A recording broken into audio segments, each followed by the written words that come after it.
This podcast does not provide medical advice. Please listen to the complete disclosure at the end of the recording. Hey there, you cool cats and kitties. Welcome to Everyone Dies, the podcast. I'm Marianne Matzo. And I'm Charlie Navarrete. So grab your adult beverage of choice and your dessert, turn off Netflix, and thank you for spending the next hour with us as we discuss how to prepare for going to the hospital in the age of COVID-19. And later in our third half, Charlie's going to talk about doulas at the end of life. So Charlie, what are you seducing us with today? Hang on. I'm turning off Netflix. I'll be right back. Okay, got it. I'm going to drink my beverage of choice while I'm waiting for you. The adult beverage, very nice. So, death by chocolate cake is layers upon layers of chocolate and the ultimate chocolate dessert. The tallest and proudest cake on the block, but there's no need to be intimidated. This cake is easy to pull together and will be the greatest show or heart stopper. Have you made this yet? Let us know how it went in the comments on our webpage. The recipe can be found on our webpage, everyonedies.org. That's every, E-V-E-R-Y, the number 1, dies.org. So, death in the time of COVID-19, just what everybody wants to chat about. But let's talk about if you have to go to the hospital. How do you know if you need to go? Mm-hmm. And what do you need to do to prepare? Do you know, Charlie? Well, as far as preparation goes, I would almost be prepared not to come back. So that's an extreme. Wow. That's an extreme situation. Well, yeah, but it's people check in and sometimes don't check back out. Well, that's Mr. Optimism. I guess, but I'm living in the epicenter of all this, so. You certainly are. But. Well, the number one thing you have to remember if you have to go to the hospital is put on clean underwear. Clean underwear. No, number one, clean underwear. What about number two? We don't want number two in the clean underwear. I see. See? So, usually when you go to the hospital, your family can stay with you. Mm-hmm. Remember when my sister was in the hospital, I stayed with her all night and helped her and gave her bath in the morning and did all of, her personal care. But in the age of COVID-19, that is not the case. Things are different. Now, why is that? Each additional person in the hospital building increases the likelihood of bringing the virus in and getting the virus and taking it out. So less access equals less spread of the disease. Now, I don't know, I torture myself by reading Facebook because I want to see kind of what people are talking about. And I also want to let people know about our podcast, but be that as it may. Mm-hmm. I read about people who just go off the rails because if their family member is sick, they want to be there. And man, I get that. Because having an advocate in the hospital is great because nurses are busy and it's wonderful to have somebody there who's advocating for you. But these are not usual times. This is a pandemic. This is an emergency. This is different. And they need to be able to keep the numbers down and keep the spread of disease down. And so therefore, how many people are allowed in the hospital are limited.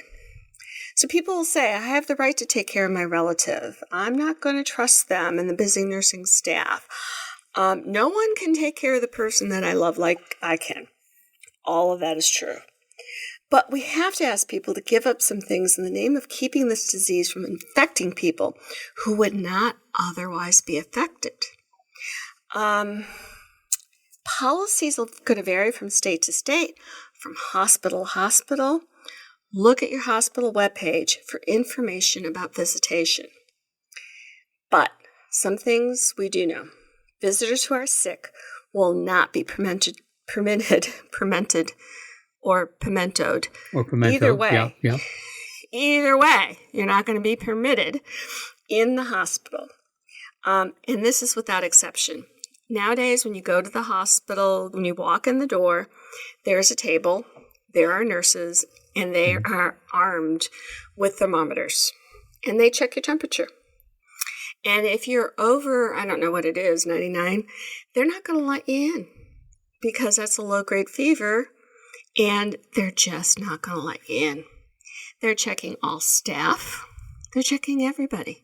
You cannot have a fever and walk in through the doors into the hospital. Even a slight rise in like 99 or that's no, they're not. That'll stop you from getting. It's considered low grade.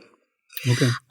In extenuating circumstances, such as if there's an imminent end of life or a specific patient who needs extra support, they may permit temporary visitation.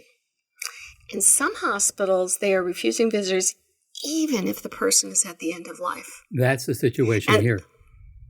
Yes. Yes. And you say, oh my God. I mean, I say, oh my God, these people are going to die alone.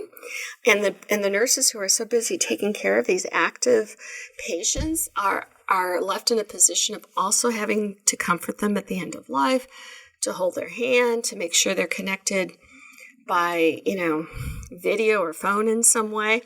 That's a lot to ask. But it's also a lot to ask, especially when we don't have enough personal protective equipment to say, oh, let them in. Well, not places where and not only not only the equipment, but also sometimes just not enough staff. If you have one nurse who, a handful of nurses who have to take care of an entire floor, I can't imagine any nurses going to be able to stop and spend time and be with someone at the end of his or her life. Well, we'll talk more about that, but nurses being who they are, find that time to offer that milk of human kindness. Where they get the time, how they get the time, it comes at their own personal expense, but that's kind of what nurses do. So, before you have any symptoms of COVID-19, before you're feeling sick, like right now, hopefully you're not feeling sick, what I want you to do is get together your paperwork.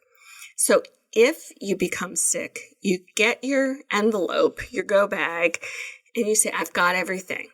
So it's before you're sick, before you're nervous, before you're upset, before you have a fever, go and find this stuff. First, write down phone numbers for your key contacts in order for you to give those to your medical providers. This includes the people you designate as your medical decision makers. So we've talked about the need for durable power of attorney, for healthcare proxies. Right. Find that piece of paper. Find it.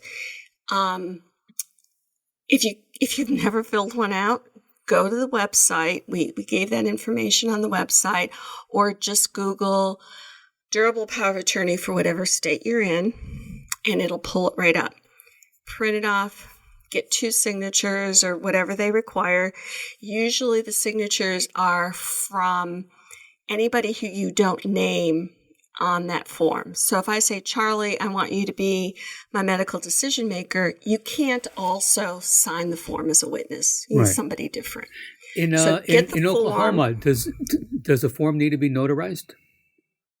No. Yeah, it's the same. It's the same in New York. No notary. Yeah. I think in most states they've gotten rid of that because it was considered a barrier. But if you just pull up your website for durable power of attorney for whatever state you're in, the form will be there. If it needs to be notarized, it'll say that. Print it off. Fill it out if you don't already have one. And put that in your pile of things that you need to take to the hospital with you if you ever need to go. I'm not saying you're going to ever need to go. You may never need to go. But this is stuff to do now while you're feeling okay. Okay. Get a list of your medications. Pull out all your pill bottles and write down what the pill bottle says. And if you're not doing what the pill bottle says, write down what it is you actually do.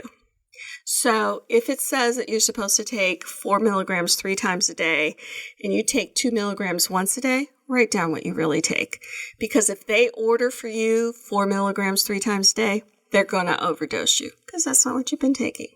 Now, why you're not taking what's prescribed, that's a whole other story that I'm not going to talk about right now. Just write down what you actually take, okay? Okay. Put it on a piece of paper. So print a copy of your advance directive or your medical wishes information. Figure out, if you got a pet, who's going to take care of your pets. Now, you don't want to be feeling like crap, have 102 fever, and say, oh, what am I going to do with Fluffy? Please do it now. Call your friend, call your neighbor, call somebody and say, hey, if I do need to go to the hospital, would you please take Fluffy? And if they say no, then find somebody else. But please figure out who's going to take care of Fluffy. Figure out who's going to pay your bills while you're away. If you have online banking set up and you got a pile of bills, pay them, for when you want them paid. If you don't have it done that way, figure out, write the checks, put them in an envelope, put a sticky note or something with the date as to when they need to be mailed. But, you don't want to run into problems later. Just kind of get that stuff done ahead of time. So, if you develop symptoms of COVID-19, you may not be able to talk to your regular doctor in person. Now, we're used to being able to pick up the phone, call your doctor's office or your nurse practitioner's office, talk to who's ever in the office and say, I've got this, I've got that. That may still be true, or they may not be in the office.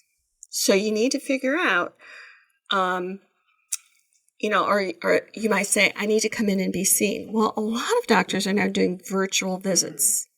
They're doing them by Zoom. They're doing them by phone. Don't get annoyed with them. Actually, it's kind of easier. You don't have to really take a shower to see them. You don't have to get dressed up. You can just, at least from the waist up, you need to be dressed up. But apart from that, well, even from the neck up, honestly.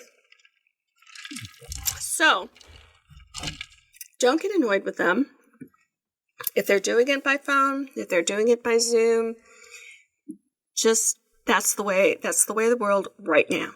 It'll go back, but right now this is how it is.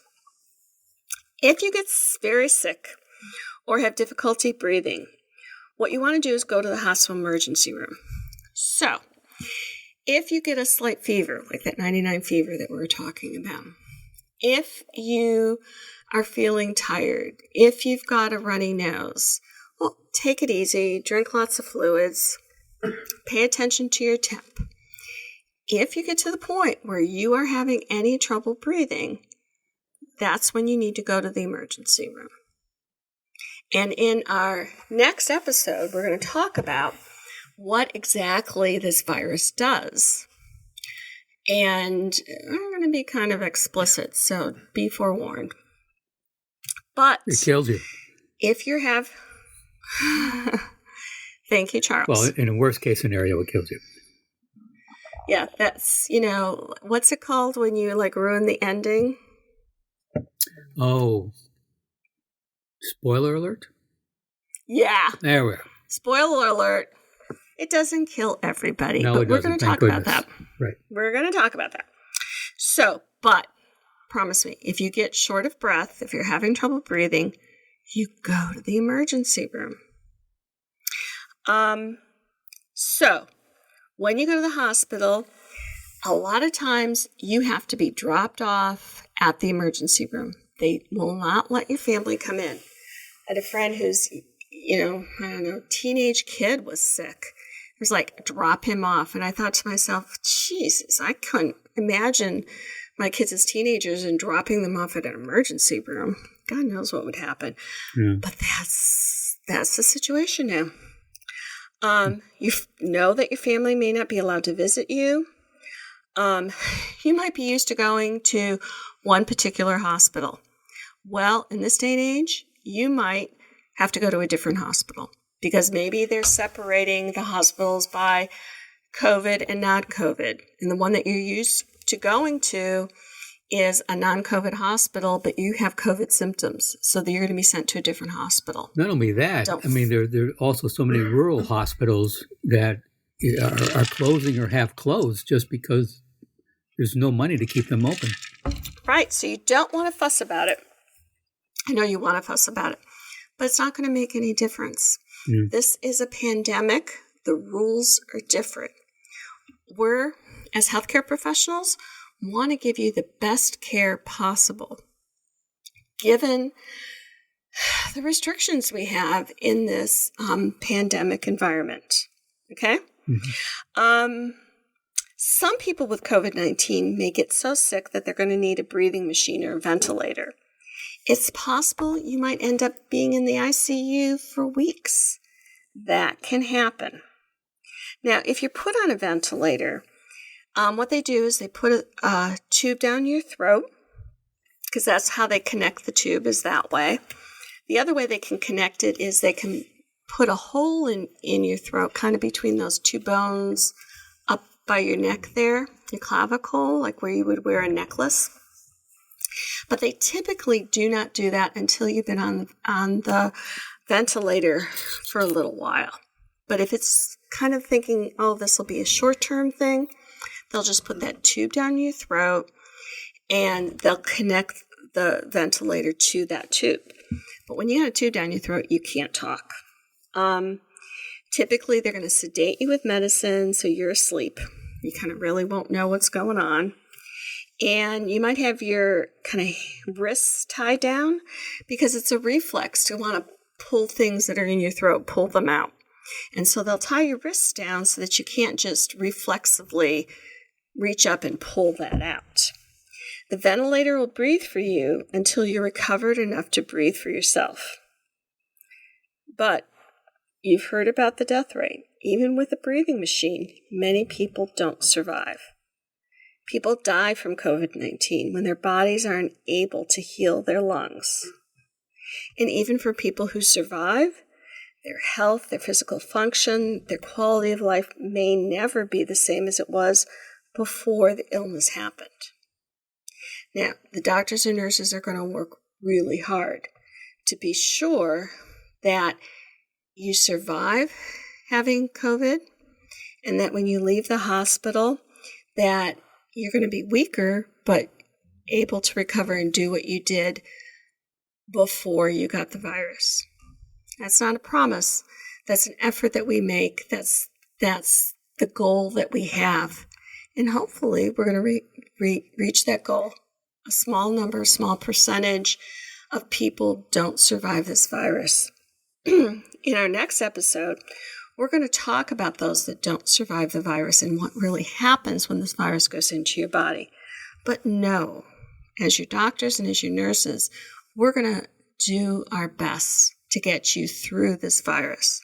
But some preparation on your part in terms of getting your paperwork, getting your meds, getting all of that together makes it easier for those doctors and nurses to take care of you.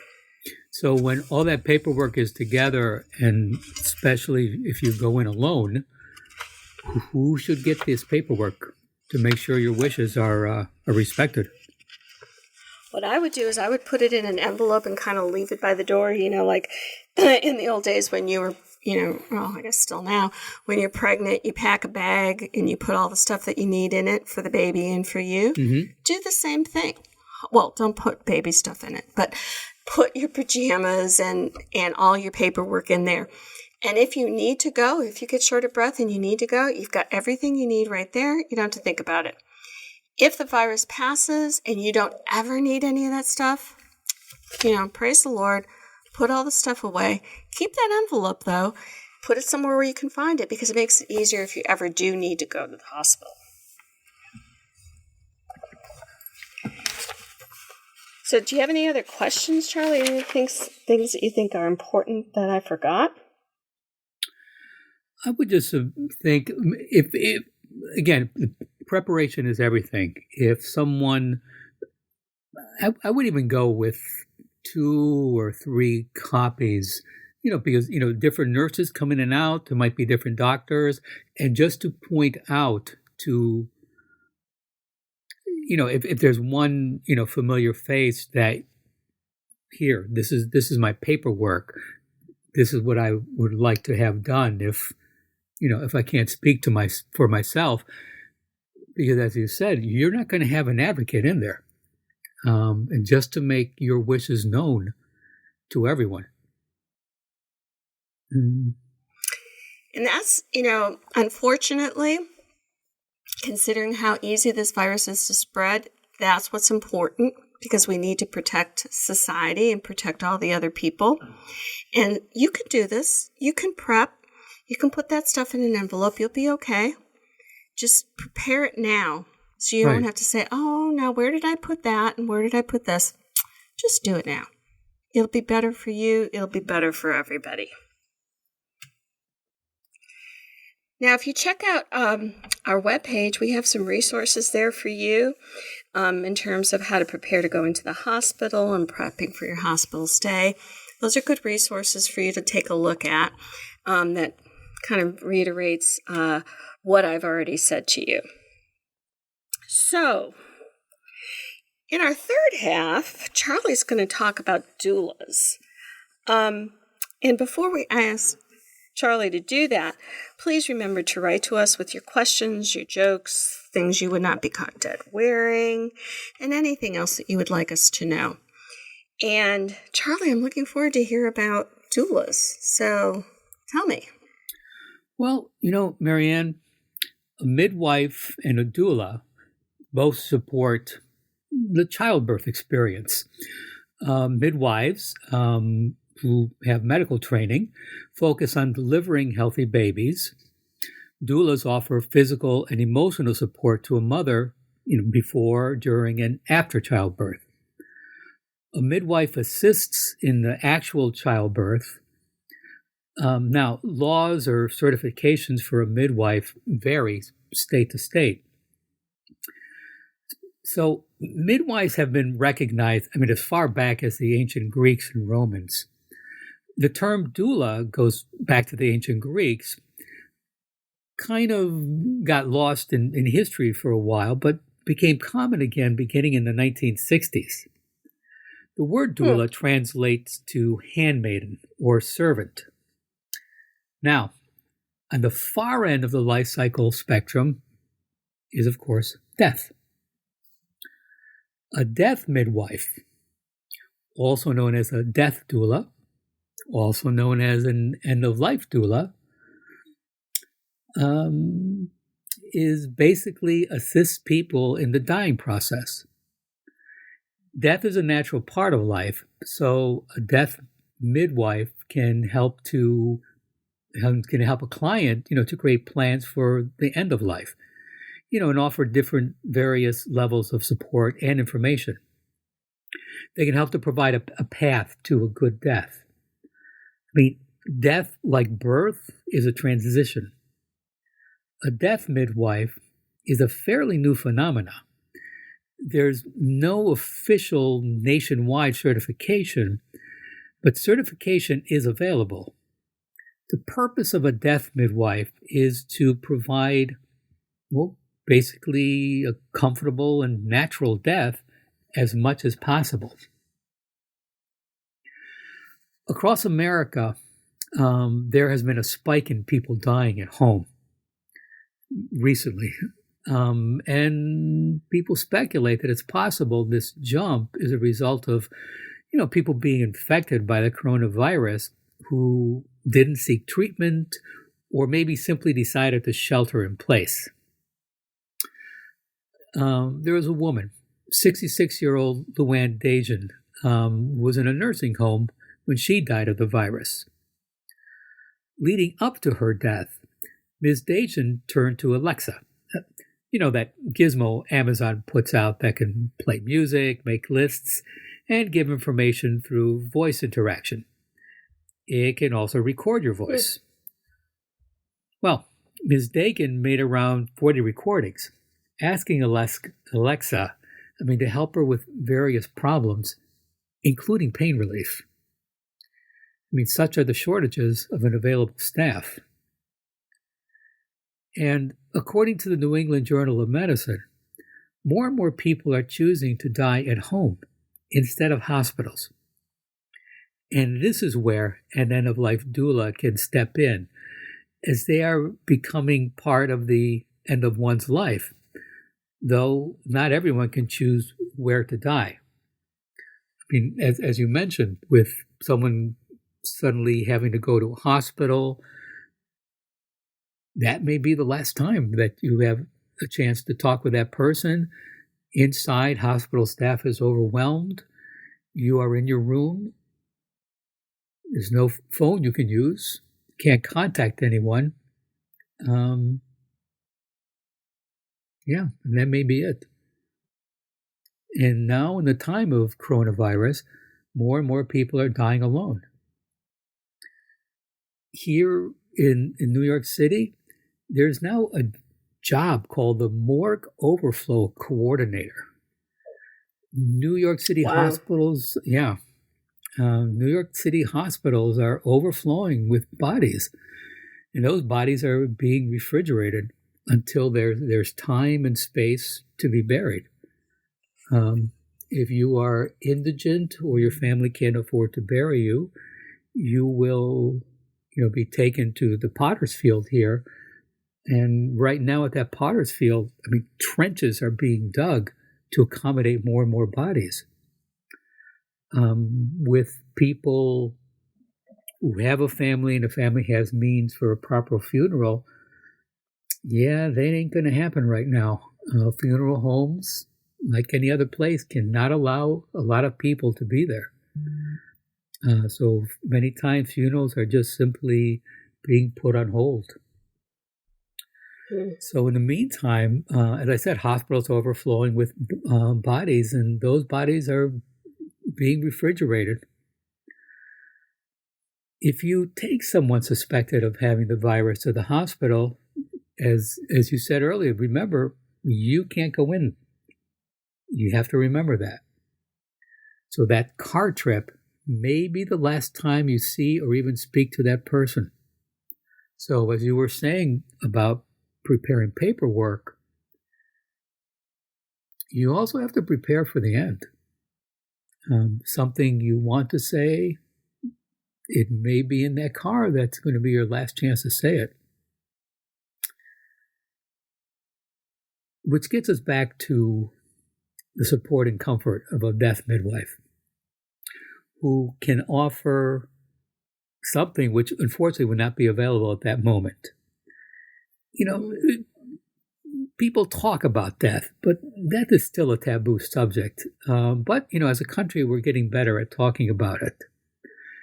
Sometimes there's a gap in what hospice can offer when people need emotional or spiritual support. And you can be surrounded by family and friends, but remember, they're going through their own emotional issues. Death midwives can provide a sense of calm for the dying and discuss death and dying with everyone. End of life is a process. It's not just a point in time. Dying isn't just medical, but it's also spiritual. And you can interpret spiritual any way you choose, either by putting your hands together or by wrapping your hands around a martini. Your choice. You will find midwives and doulas in homes, hospices, hospitals, prisons, even homeless shelters. They help you choose the details. Do you want music? Do you want someone to hold you or just to hold your hand? Maybe write a letter to your 4-year-old granddaughter. The point is, for a death midwife to act as a guide to create a sense of calm for the person dying, and for anyone who's around.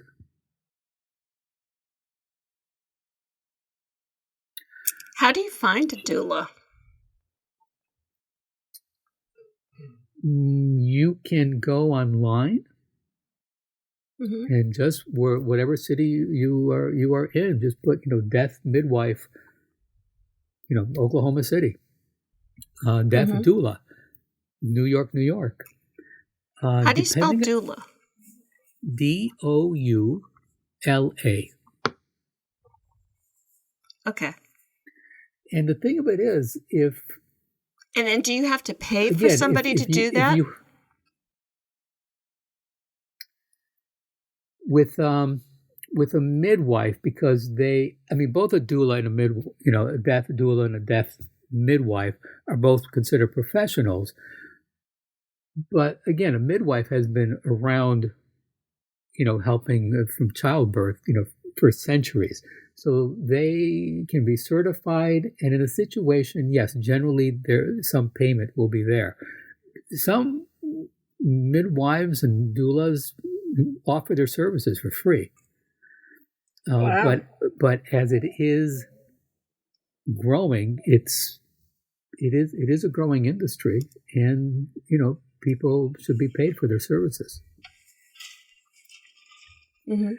The other thing too is that, again, if you have family, or your family is those friends that you create into a family, again, everything is about preparation, and more people are hearing about death midwives and death doulas.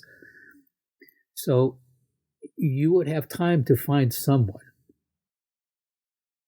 And if you live in a town, a smaller place, which may not have anyone nearby, you can create that sense of space that, you can create the end-of-life ritual you want.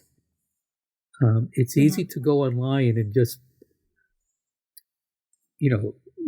Google, or search for, end-of-life doula.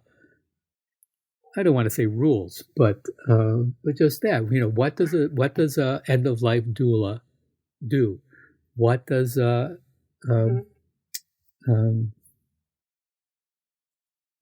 of life midwife do? What does a death midwife do? And that can help you. And again, it's for you. It's you. To prepare in advance. And even if heaven forbid, you have not prepared in advance, at least be able to talk with the people there around you to create that space. It sounds like a really needed service. And do the hospice nurses act as doulas? I think in their way, yes. As you were saying earlier, that, nurses, even if there are, not enough people there, a nurse will find a way to go and, as much as possible, be with someone, at the end of his or her life. A nurse just knows, through experience, knows how to do that. So a nurse, depending on his or her background, sense of self, comfort, dealing with death, can create something like that. And even simply taking someone's hand. And I understand it's something with everything we have going now with this virus, you really can't. And it's heartbreaking to think that. But at least just to have someone in the room. So even just that. Wow, that was a great discussion about that. I learned a lot. Thank you. Thank you. And thank you, everyone, for listening. Please stay tuned to future episodes of Everyone Dies. Our thanks to our CEO, retired Major General David, our producer, Sandy, John, our technical advisor, and our friends and family who are making this podcast a reality. This is Charlie Navarrete. And I'm Marianne Matzo. And we look forward to talking with you soon. Bye. Bye. This podcast does not provide medical advice. All discussion on this podcast, such as treatments, dosages, outcomes, charts, patient profiles, advice, messages, and any other discussion are for informational purposes only and are not a substitute for professional medical advice or treatment. Always seek the advice of your primary care practitioner or other qualified health providers with any questions that you may have regarding your health. Never disregard professional medical advice or delay in seeking it because of something you have heard from this podcast. If you think you may have a medical emergency, call your doctor or 911 immediately. Everyone Dies does not recommend or endorse any specific tests, practitioners, products, procedures, opinions, or other information that may be mentioned in this podcast. Reliance on any information provided in this podcast by persons appearing on this podcast at the invitation of Everyone Dies or by other members is solely at your own risk.